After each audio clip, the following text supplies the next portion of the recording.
protagonista José Luis Cano.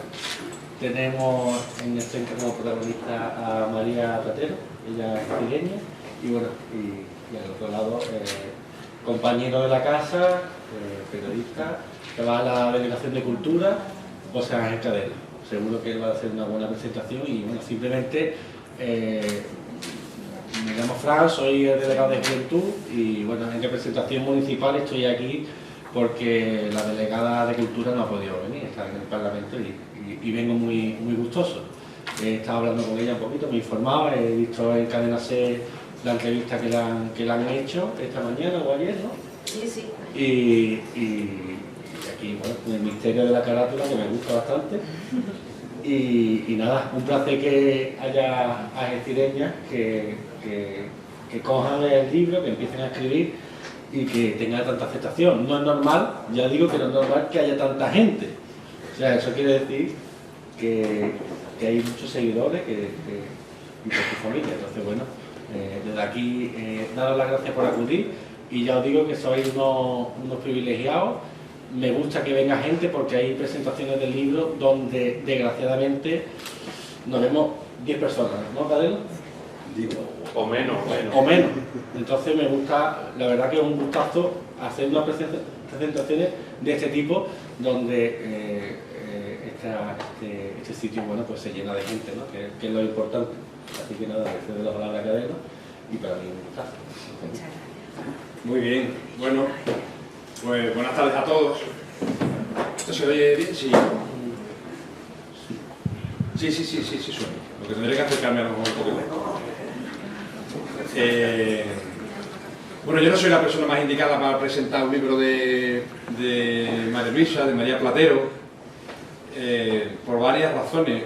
Voy a decir dos solamente. Primero porque no voy a ser en ningún caso ni justo ni neutral. A su familia y a la mía nos une una amistad más que histórica.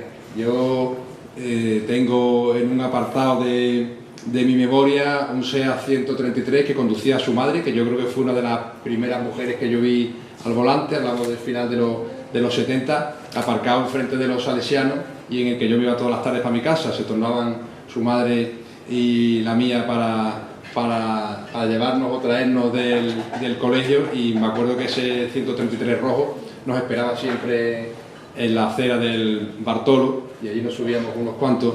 Recuerdo historia, no es el día hoy, desde luego de contarla, pero recuerdo muchas historias dentro de ese coche, historia que un día tenemos que comentar. Otra novela. Otra novela, desde luego. Eso por una razón. Y otra razón por la que tampoco me considero que sea la persona idónea para presentar este libro es porque hace muchos años que no leo ficción. Es una cosa patológica, no es que me lo haya propuesto, pero hace muchos años que tengo la soberbia e insoportable sensación de haber leído ya las mejores novelas que se han escrito y por tanto de no querer atreverme a echar mano de los muchos libros que aparecen continuamente en el panorama editorial y que llenan los escaparates de las poquísimas librerías que ya quedan. Pero bueno, sin embargo he hecho un esfuerzo, yo digo que especial, no me ha costado ningún trabajo para echar mano yo creo que desde hace por lo menos 10 años este es el segundo libro de ficción que leo y el anterior era una obligación porque, ¿sabe? Y creo que nos une la misma admiración literaria por García Márquez y evidentemente pues tuve que leerme el libro en agosto nos vemos, ¿no? Que recientemente salió, su obra póstuma. Así que, mira, dos, García Márquez y... El propósito era traerlo de vuelta al redil. Y María Platero. Bueno, pues sí, pero me encanta la ficción, de hecho, bueno, he escrito ficción también. Pues voy a ser muy breve, voy a ser muy breve, me van a permitir que haga que dé una breve pincelada de esta obra y me va a permitir María que ejerza del entrevistador que no soy y que le presente algunas preguntas y demos pie a que nos cuente algo más de ella sobre su obra y sobre su oficio de escritora. Bueno, desde el principio, prácticamente en cada párrafo de este libro se percibe la mirada interior de la autora. María escribe de dentro hacia afuera al personaje. Cada vez que aparece un personaje, nítidamente hay dos planos siempre. Me recuerda a algunas películas en las que aparece una fiesta y en las que estamos viendo por un lado a la gente divertirse, bailando, la música, la borrachera, los chistes, y por otro lado aparecen primeros planos, ya planos más próximos de una mesa en la que está teniendo lugar una discusión por celo, o dentro de la mansión donde se está cociendo una venganza, o en fin. Quiero decir, lo de fuera siempre es secundario con respecto a lo de dentro, y es un detalle que me ha gustado mucho y que a quienes venimos de la poesía nos llama sobremanera la atención, sobre todo porque, y yo se lo he preguntado, pues María también viene, como tantos autores que se han iniciado publicando ficción, pues han hecho antes sus pinitos con la poesía. Esta novela no puede leerse en diagonal, no puede leerse rápido, y no puede ser así porque uno se acaba perdiendo lo esencial, por eso mismo que digo de la poesía que contiene, ¿no? El lenguaje está muy cuidadosamente seleccionado, me encanta que sea tan maniática en ese sentido, me parece que lo es. Ya después le diré alguna errata tipográfica que he encontrado que no sé si... Hay varias. Ah, sí, eres consciente, sí, es consciente de ella. En fin, yo he encontrado dos nomás, ¿eh? Hay una más. Hay una más. Bueno, ella cada vez que describe un personaje o una situación o un paisaje, se ve que no da puntada sin hilo, o sea que cada pincelada suya es o sea, tiene un porqué. Pero bueno, eso es algo que yo quiero que nos cuente ahora. A mí me está costando mucho hablar de esta obra porque es casi imposible decir nada sin destriparla, sin hacer spoiler de la misma. Si alguien la ha leído sabrá perfectamente a lo que me refiero. Ya me gustaría leer algún pequeño paisaje. Su frase cumbre es una frase a la que yo le he quitado el nombre, que viene a decir, para mí, a lo mejor ella no está de acuerdo, pero creo que la frase cumbre, la frase que resume lo que ha pasado aquí, es: madre, soy su hija, he venido a presentarme. Una lectura rápida, como decía antes, en diagonal, hubiera pasado por alto esta frase, y sin embargo me parece que ahí está la clave de todo. Pasan 108 páginas hasta que uno de los personajes le dice a su madre, concretamente, esta frase. Yo le pregunté a María por teléfono hace unos días si la novela era ficción o no si era real, si era ficción o era ciencia ficción, porque a mí yo he tenido la sensación a veces de estar navegando al leerla en un mundo que no era real ni era posible, un mundo paralelo nuestro en el que las cosas son distintas, es decir, suceden como en un escenario de una película distópica, donde no hay por qué buscarle el sentido a las cosas, porque no lo tiene. Y en esto me parece, bueno, y ahora hablaremos de ello, ahora hablará ella de esto, creo que hay mucho de realismo mágico. De esa distopía en la que me he visto a veces buceando cuando leía este libro, pues me han despertado frases tan maravillosas como, y esta la leo: lo abrió, se refiere a un libro, lo abrió como el que levanta la sábana de un cadáver con la esperanza de no reconocer a nadie a quien se ha querido alguna vez. O esta otra, dice: afuera empezaban a caer copos de nieve ingrávidos que se deshacían vírgenes al contacto con los lomos calientes de los caballos salvajes al galope. Ya me hubiera gustado a mí, María, haber sido yo quien hubiera escrito esas 3 líneas, no estaría entonces aquí haciéndote preguntas. María, esta novela tiene sin duda un porqué, o a mí me lo parece. Igual me equivoco y solo esto responde a una manía mía de querer buscarle la razón a todas las cosas, pero si hay una razón, a mí me gustaría que tú nos explicaras un poco cuál es esa razón.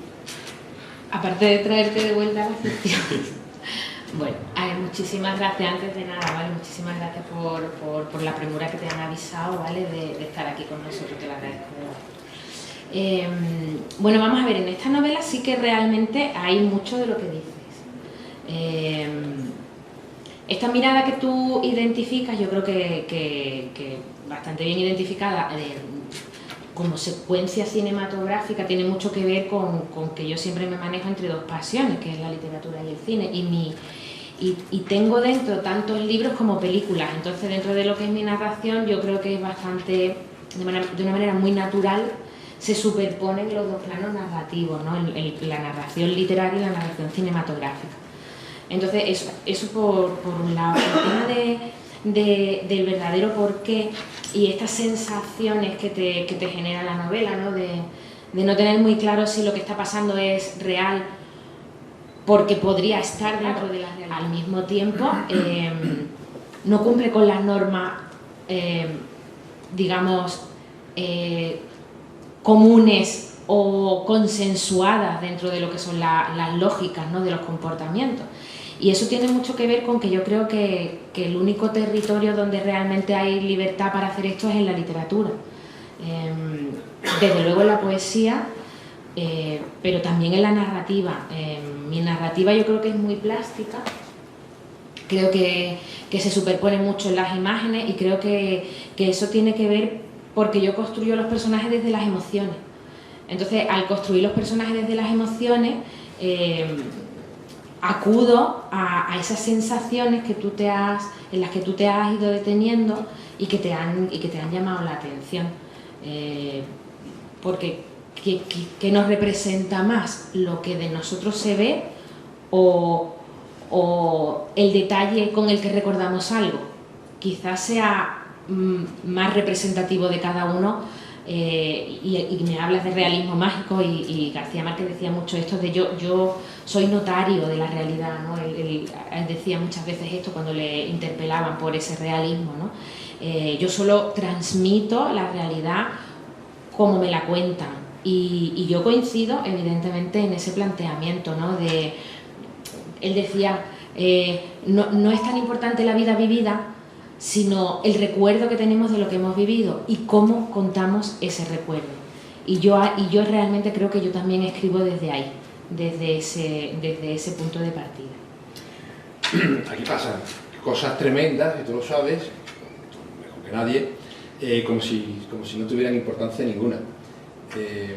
A mí ahí es donde veo ese realismo mágico al que he hecho referencia antes. Me recuerda como cuando ese hombre muy viejo con alas cae en el patio de aquella casa caribeña de Pelayo, o como Nena da Conte, cuando con un pinchazo en el dedo que se ha hecho con la espina de una rosa se pierde en el interior de un hospital y acaba muriendo desangrada, mientras el marido lleva una semana buscándola, ¿no?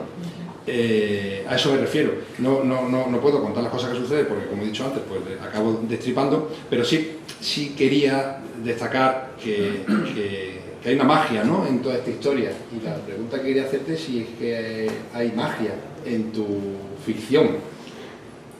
En mi ficción, claro que hay magia, ¿y dónde no la hay? Es la pregunta que yo me hago habitualmente. Es que yo creo que realmente eso es, para mí creer es la voluntad de querer creer. Entonces, ahí la magia en la que muchas veces se dan acontecimientos que pudieran pasar por casualidades,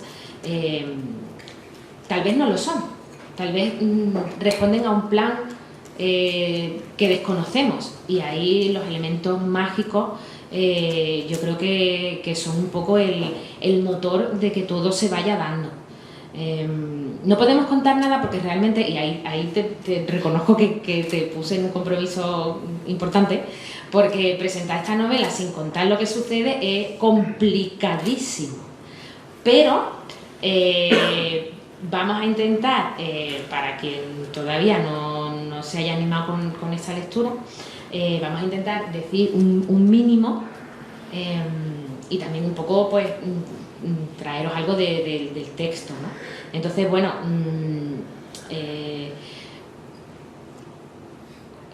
una chica que hace muchos años abandonó su residencia con un compañero por una serie de motivos que ambos compartían y de los cuales eran cómplices.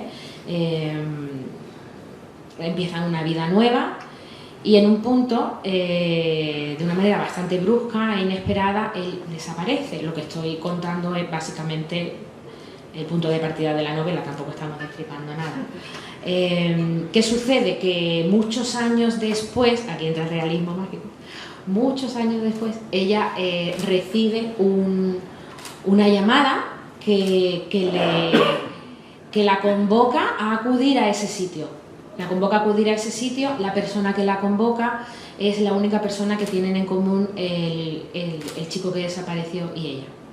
Entonces, claro, el dilema es acudir o no a averiguar un poco cómo todo se fue desarrollando, ¿no? Y la parte que ella todavía no tiene clara de todo lo que sucedió. Entonces, bueno, ese es el punto de partida de la novela, por eso ahí cierto que en ese relato donde ella hace dos viajes, uno digamos presente y físico, hacia esa finca en tren, pues ese espacio y ese momento mágico que tiene también los trenes, ¿no? Donde se detiene verdaderamente el tiempo mientras uno viaja y puede suceder cualquier cosa. Pues en ese viaje ella hace un segundo viaje a sus recuerdos para reconstruir la historia de todo lo que ha sucedido. Entonces, bueno, esas dos líneas temporales se combinan en la lectura todo el tiempo y de alguna manera vamos con los recuerdos de la chica que viaja descubriendo a su lado todo lo que sucedió. De esta manera un poco pues me permitía jugar con esa selección de recuerdos y a la vez pues me permitía también hacer ese viaje interior, porque claro, al recordar, y bueno, aquí hay compañeros que me rectifiquen si no, porque la palabra recuerdo es una de mis palabras favoritas, porque en sí recuerdo es volver a pasar por el corazón, es etimológicamente el significado que tiene, ¿no? De recordis, recuerdo. Entonces eso es realmente lo que hace esta chica. Vuelve a pasar por su corazón todas esas vivencias para intentar encontrar ese sentido que perdió. Ese sentido que perdió cuando se tuvo que enfrentar a esa pérdida. Entonces, pues sí, pues ahí está un poco el juego. Buena parte de ese viaje del que habla sucede en esta provincia. Supongo que también atendiendo un poco a algún consejo de grandes autores que han dicho siempre, o que han recomendado siempre que un escritor no debe escribir nunca de nada que no conozca muy bien. Y te iba a preguntar, ¿sucede en esta provincia, sucede en algunos municipios de esta provincia, en algunas regiones de esta provincia, por eso, porque lo conoce bien, o porque esta historia no podía haber sucedido en otro sitio? Sería un poco las dos cosas, porque por un lado, y es un propósito firme que tengo en mi escritura, es recrear atmósferas, escenarios, imaginarios colectivos comunes de nuestro entorno más inmediato, porque creo que los lectores merecen reconocerse en atmósferas compartidas, ¿no?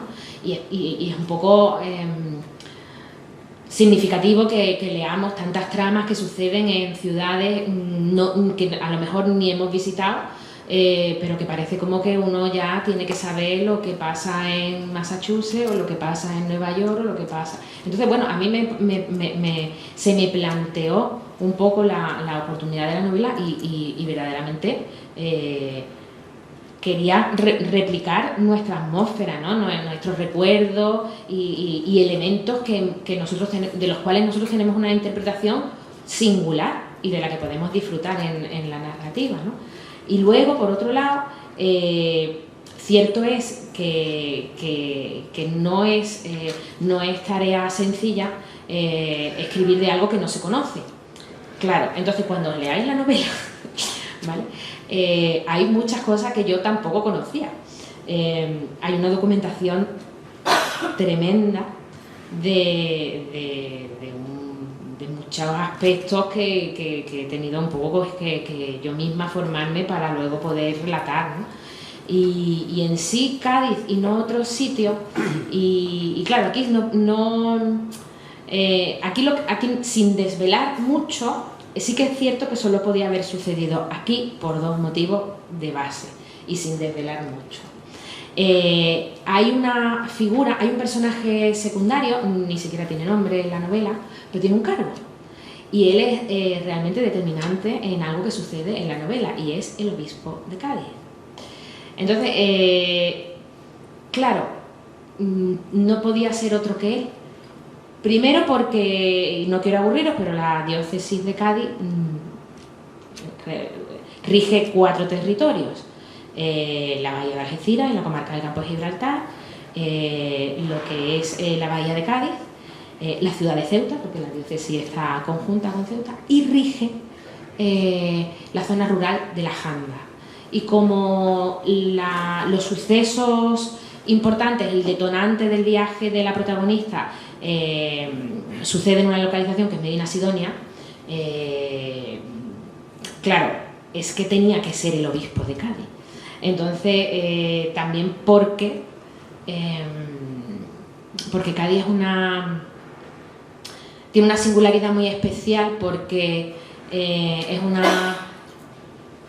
la ciudad más antigua de Occidente, donde se ha conseguido el equilibrio entre Don Carnal y Doña Cuaresma, para entendernos, entre ese fervor por un lado espiritual, y por otro lado el más vinculado a lo que es la tradición del exceso, del disfrute y de las transformaciones.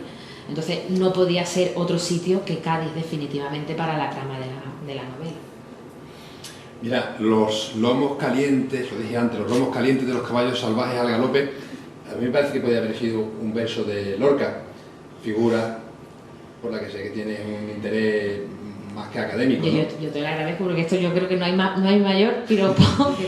Yo te iba a preguntar, los escritores sois muy reacios a reconocer cuáles son vuestras influencias y cuáles son vuestros maestros. Y entiendo que esto sucede porque parece que si uno señala de quién mama, pues acaba uno delatando casi a quien imita, ¿no? Bueno, yo te voy a poner a ti en el compromiso. Sí, ¿Quién es tu maestro? pero ahí de verdad que no me cuesta nada, porque Lorca está y estará siempre que yo cree algo, y tú sabes la pasión que tengo, ¿no? por su creación. Bueno, yo todo lo que sé de Lorca lo he aprendido de ti, ¿eh? Gracias. Como estamos un poco en familia, voy a contar una intimidad. Donde yo escribo, ¿vale? Yo escribo mirando una réplica de un azulejo del suelo de la casa de verano de Lorca, que me traje de la granja de la Huerta de San Vicente de Granada. Hasta ahí podríamos hablar de eso, ¿no? Entonces, pues sí, realmente para mí es un referente total, porque hay un antes y un después en mi vida en conocer su producción poética, porque hay un antes y un después en cómo yo miro las cosas. Entonces sí, por supuesto, y en muchos más otros momentos podríamos encontrar ecos lorquianos, ¿no? O al menos, si no pretendido, inevitables, que yo creo que es la palabra para Lorca, que eran ecos inevitables, en mi caso. Esta historia que sucede aquí, ¿la conocías tú? ¿La conoces tú? ¿Es una historia o alguna de las intrahistorias que tienen también lugar en la novela es conocida por ti? Pues te diré que sorprendentemente no, y la primera sorprendida soy yo, porque esta historia realmente sucede como lo he contado en otras ocasiones. Yo hago un viaje a Santiago de Compostela en junio del año pasado y tengo me viene una imagen a la cabeza, que es lo que sucede en la Catedral de Cádiz. Me viene esa imagen perfecta, nítida, como si estuviera viviéndola, y a partir de ahí es desde donde yo reconstruyo toda la historia. Entonces no la conocía, de hecho, créeme que ha sido una labor ardua de investigación, porque sí que quería ser muy rigurosa, porque el tema que se trata, como tú dices, bueno, pues hay cosas terribles y bueno, hay cosas delicadas y forma parte a lo mejor de esa manera de que el lector se entregue a la lectura. Tiene que ser todo tan verdad como lo es si fuera cierto, aunque sea ficción. Que es un poco la idea. Yo cuando, bueno, nos pasa a todos, ¿no? Cuando vemos alguna película en la que los protagonistas pues no destacan por su brillantez moral, uno se encuentra siempre ante una tensión, ¿no? Pensando ahora en El Padrino, uno se pone del lado de los malos cuando ve que hay de repente un pequeño brillo de rectitud, de integridad, ¿no? Cuando dicen, por ejemplo, drogas, no nos meteremos en las drogas. Una cosa es el alcohol y los casinos, pero drogas no.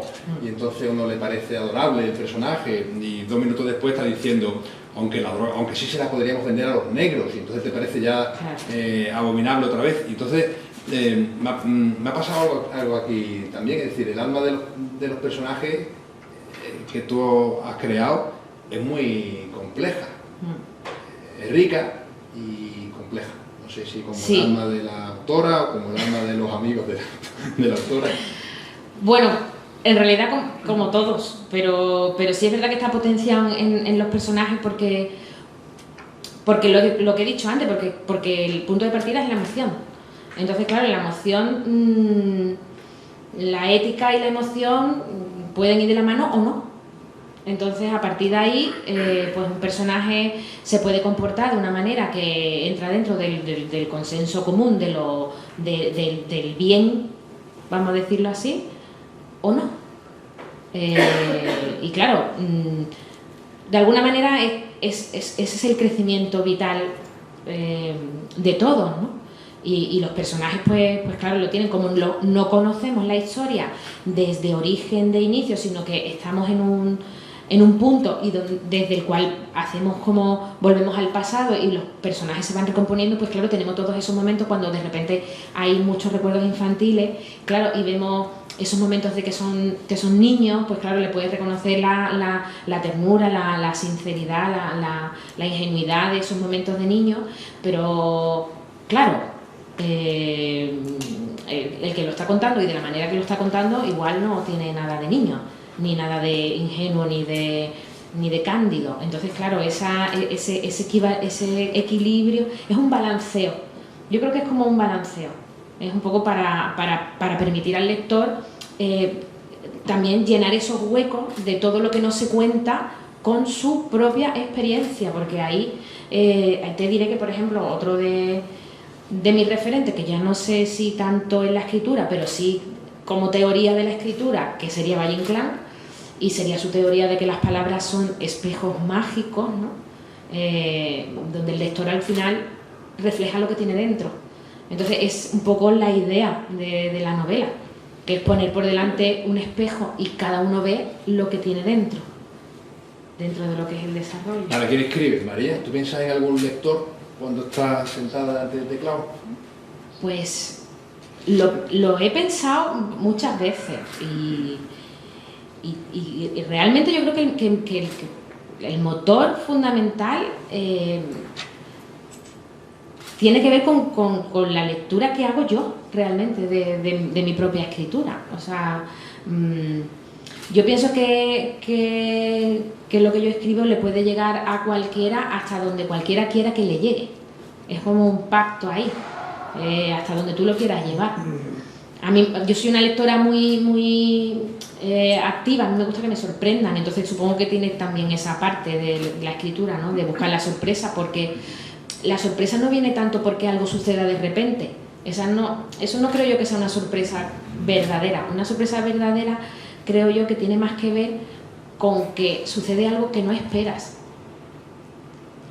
Porque ahí es donde te das cuenta de que tu espera es un marco de pensamiento. Tu mirada construye un mundo. Cuando sucede algo que te rompe eso, es cuando tú de verdad, cuando tu mirada se amplía y cuando tu marco se amplía y creces. Así que al final sería también un ejercicio de crecimiento. Vivimos, y tú lo sabes ahora, en un mundo donde, bueno, nunca ha leído mucha gente, pero ahora no lee nadie. Quien se dedica a esto, quien se asoma a estas cosas, es un auténtico friki, en el sentido más estricto y puro de la palabra.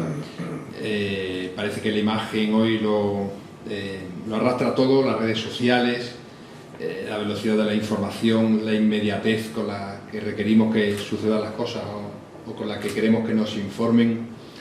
El lector, yo tengo la sensación de que está perdido y de que hay que ir a buscarlo a algún sitio, no sé a cuál. A veces tengo la sensación de que claro, es que ahí... de que hay que salir a otro planeta prácticamente ya, ¿no? Veníamos hablando antes justo de eso y yo creo que hay una brecha generacional importante. Claro, ahora como escritora y evidentemente como docente no puedo dejar de verla, que es que hemos perdido toda la batalla contra la pantalla. Entonces, ¿qué sucede? Que el estímulo y la adicción que de por sí genera una pantalla no la genera una página de papel.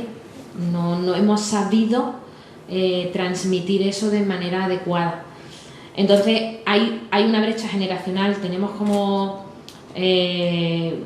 ahora mismo se está haciendo, y de hecho editorialmente se está haciendo, un grandísimo esfuerzo por esa literatura infantil y juvenil que se está construyendo y es muy importante además que se haga.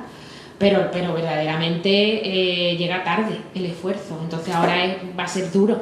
Los adolescentes con un rango amplio de adolescencia, gente joven, podemos estar hablando de a partir de 13, 14 años, 30 y pocos, es muy complicado. Tampoco está la vida montada para leer las cosas como son. O sea, tenemos todos millones de cosas que hacer que suceden a través de una pantalla. Le acaban de dar ahora... hemos hablado, ¿no? El Princesa de Asturias a una escritora iraní. La pregunta que iba a hacer sobre la marcha, porque se me ha ocurrido ahora, es si a lo mejor es que hay que inventar nuevos géneros. También. Esta inventó, o por lo menos, bueno, no fue un invento de ella, pero sí es verdad que llevó a su culmen eso que ahora llamamos novela gráfica, ¿no? Que es una especie de tira cómic, pero con una novela seria de fondo, ¿no? Definitivamente hay que darle una vuelta de tuerca a la situación, porque aquí hemos estado, y digo estamos porque yo como lectora, no se ha atendido tampoco verdaderamente a los escritores independientes. Es trabajosísimo encontrar un espacio, y el mundo editorial, que también lo veníamos hablando antes, es una selva donde es dificilísimo descubrir algo que de verdad tire de ti. A mí me parece que sería muy importante recuperar la labor de los bibliotecarios, recomendadores, incluso en las bibliotecas escolares. Yo creo que es un papel fundamental, porque me pasa a mí en el instituto, que a lo mejor estás por en la biblioteca en un momento dado y aparece un niño y de repente un niño te dice, es que no sé qué leer, o sea, que quiere leer, pero no sabe qué leer. Entonces ahí hay un papel, hay un trabajo que tenemos que hacer un poco, porque esas recomendaciones tienen que darse y no le vale lo mismo a cada no a cada persona le vale lo mismo. Claro, yo como profesora de literatura tengo que leer los clásicos, evidentemente. Esto algún compañero ahí en la sala, profesor también, que comparte esta situación. Es que hay que hacer una actualización continua, porque no tienen claves, no tienen herramientas, y como no lo disfrutan, pues no consiguen llegar a los textos. Entonces, bueno, se hacen muchos esfuerzos y el camino que queda es duro. Pero cierto es que no porque sea difícil vamos a dejar de intentarlo. Ahí me acuerdo de Santa Teresa de Jesús, que es otro de esos referentes míos literarios también, que decía que la vida es una mala noche en una mala posada. Y se ve que hay muchos adolescentes pasando malas noches en malas posadas donde no hay ni un solo libro. Que a lo mejor con algún libro cerca pues no era tan mala la noche. Pienso yo. María, te voy a preguntar, para terminar, porque sé que estás metida ahora en un proyecto que no sé si se puede contar. A mí me parece un proyecto fascinante y no sé si puedes contar por lo menos algo. Me temo que todo no, pero algo sí. Yo siempre con los misterios hay que ver. Es verdad, todo va a ser. Bueno, en realidad, hoy me han preguntado también eso. Para el año que viene, si se diera todo bien, esperemos que sí, quizás estemos viendo un texto mío sobre el escenario. Y la verdad es que estoy muy ilusionada. Estoy trabajando además en un proyecto muy interesante con la Asociación Musical La Bohemia. Y bueno, lo tenemos bastante encaminado, está construyéndose bastante bien la cosa. Entonces, bueno, por ese lado, muy ilusionada y con muchas ganas de escribir más, porque realmente la escritura es muy adictiva. No, yo quiero decir, a los que nos gusta escribir es realmente complicado no hacerlo. Entonces, bueno, también hay que encontrar ese tiempo, ¿no? Yo un poco por resumen un poco de todo lo que hemos hablado, sí que me gustaría daros un poquito de sabor del libro, ¿no? Entonces, bueno, he seleccionado un par de momentos que yo creo que resumen un poco todo lo que hemos venido hablando, sin contar nada de lo que sucede. ¿Vale? Entonces, sí me gustaría, pues, bueno, como os he contado, que un poco la trama original tiene que ver con esta chica que necesita encontrar a su compañero y no sabe por qué. Pues hay un momento que ella, que también escribía, y parte de lo que ella escribía era algo que ellos compartían, él como lector. Bueno, pues hay un momento en el que ella tiene esa voz interior donde se pregunta cómo pudo llegar a suceder todo lo que sucedió, ¿no? Y bueno, y un poco ella lo piensa así. Quiero creer que allá donde esté, si queda algo de él en alguna parte, seguirá leyéndome. Aunque haga años que no pueda poner nada en limpio sobre el papel, los mismos años que he estado a la deriva desde que se marchó. Ahora, al menos, atrapada en aquel viaje inevitable, podría recuperar parte de aquel tiempo en que me convertí en su escritora preferida. Mi escritura fue su lectura preferente hasta que se cruzó con Teresa en Sevilla y dejó de interesarse por mí y por mis historias. No puedo culparle a él, no solo a él, en realidad soy responsable de no entender que cada uno necesita algo distinto, que quererse no es suficiente del todo, no siempre, tampoco para nosotros por más que yo me empeñase. Al fin y al cabo, vivir es solo lo que nos sucede por dentro, un río oscuro atravesando una cueva en silencio. Y para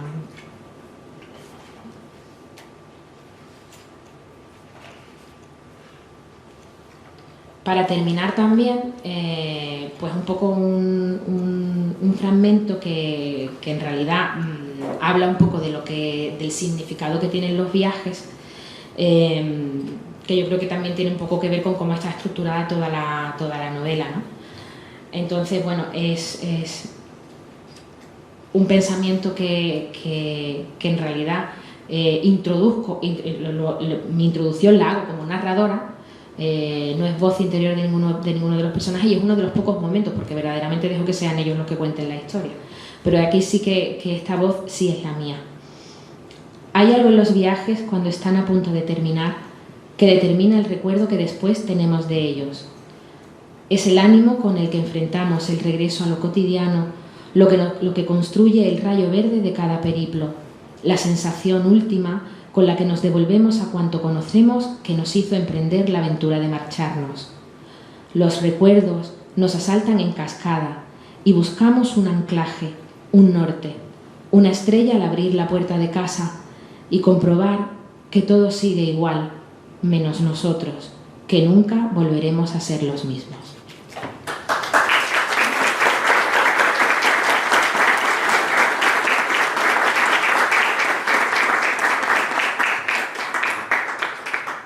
Muchas gracias. No, a vosotros. Enhorabuena. Espero que no os hayáis aburrido mucho. Felicidades, mucho éxito en el futuro a partir de aquí. Esperemos que no tengamos que meter nuestros libros en una lanzadera espacial en busca del público perdido de una civilización futura o de otra galaxia.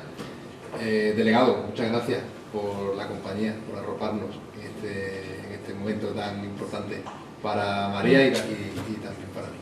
Y muchas gracias a todos. Y muchas gracias a todos. Vale, ya no sé si alguien quiere decir algo más, porque... Pues muchas gracias por venir.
Gracias.